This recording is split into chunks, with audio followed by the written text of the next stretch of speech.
Okay. So this is Niccolo Machiavelli, pictured here.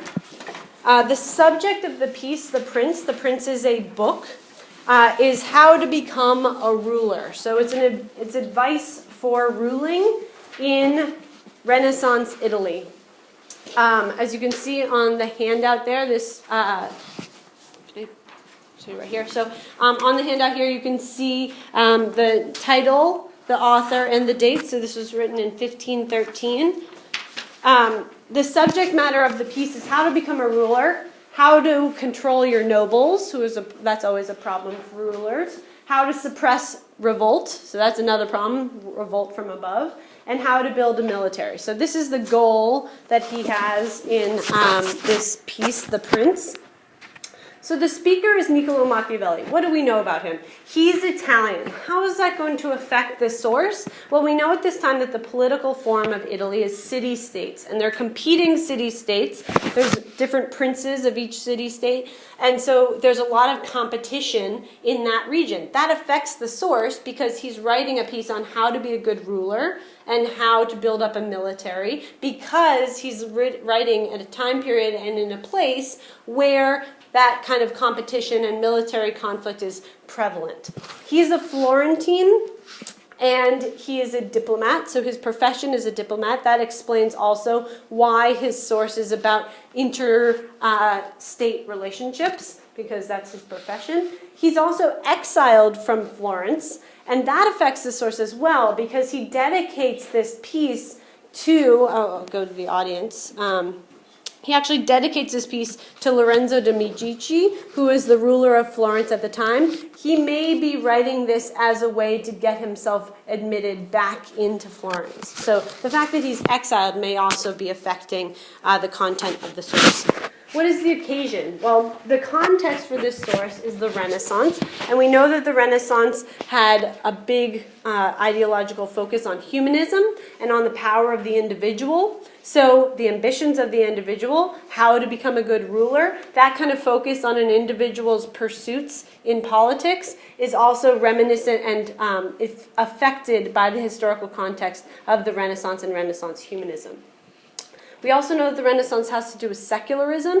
You don't see here a lot of attribution of God bringing people into power, political power. He says this is how human beings make choices to bring themselves into power. So you see a move away from the rhetoric of, God granted me this, and, God has inspired me to be ruler. You see a move away from that because we're in the Renaissance. So are you guys, as I'm talking, recognizing all of the point of view analysis that I'm doing? Yeah. So whenever I say because, it's usually a point of view analysis. Okay, so I've done a couple point of view analysis based on who he is as a person, speaker. Here's a couple based on occasion. There's, in the Renaissance, this is the late Renaissance, 1513, you have lots of competition between states, both city-states in Italy and these forming nation-states in Europe in general. So this is a very timely piece on how to be a good ruler. And it's also kind of cutthroat. He doesn't say, make nice with people. He says these are the choices that you need to make so that you can get to the top in this competitive environment. The Renaissance is also sort of the birth of diplomacy. We know that Europe is becoming more aware of the world around it and starting to look outwards. This is about 20 years after the discovery, quote unquote, of the Americas by Columbus. So this notion of sort of looking outwards and competing with other states is very timely for 1513. The tone of the piece is very practical. Because it's sort of a how-to manual of how to become a good ruler. So it's very practical. These are the choices that you should make. These are the steps you should take. These are the laws you should pass. It's also very persuasive. It's kind of like a logical proof. Why? Because you have this new focus on science and the birth of the scientific revolution is about to happen in Europe. So you have this sort of Aristotelian, so from Aristotle, proof that he's making. If you do this, then this will happen. Therefore, this is what you should do. That kind of logical proof comes also from humanism, because remember, the other piece of humanism is the reliance on classical sources like classical Greek logic and reasoning. So it's a very matter-of-fact piece overall. Questions about the assignment? Yeah, Theo. Can you email this to us? Yes, it's already on Canvas, so I won't email it, but yeah. Jason? For the fact sheet, how much do we write about the source, like for the summary? What I have right there. Yeah? Sure. Okay.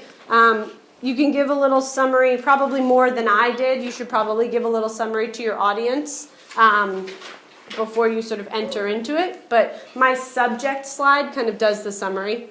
Okay? You do not need to do this, but what I would like is your copy of the source that you read. So I want to have your primary source. You don't have to give it out to the class. Does that make sense?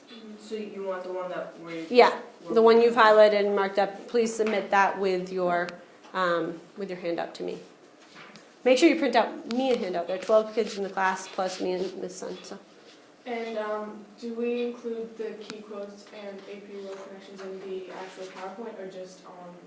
It's up to you if you want to do it. As long as you do it, I don't care where it is. Okay, just look on the assignment sheet. Is this yours? Yes. Yeah. Oh, what do you mean by highlighted primary source? I was just looking at hers. So the one that you photocopied in the library, I'd like that copy. Oh, do we have to do anything with it, or can we just? No, I want to know which. If you just told me what source it was, there's like many different translations and stuff. I want the one that you used, so I have. Sam. If my source is 2 paintings, I know this is supposed to just be one sheet, so can I just have like one extra sheet with the paintings? Yeah, that's fine. Yeah. Any other questions? Okay.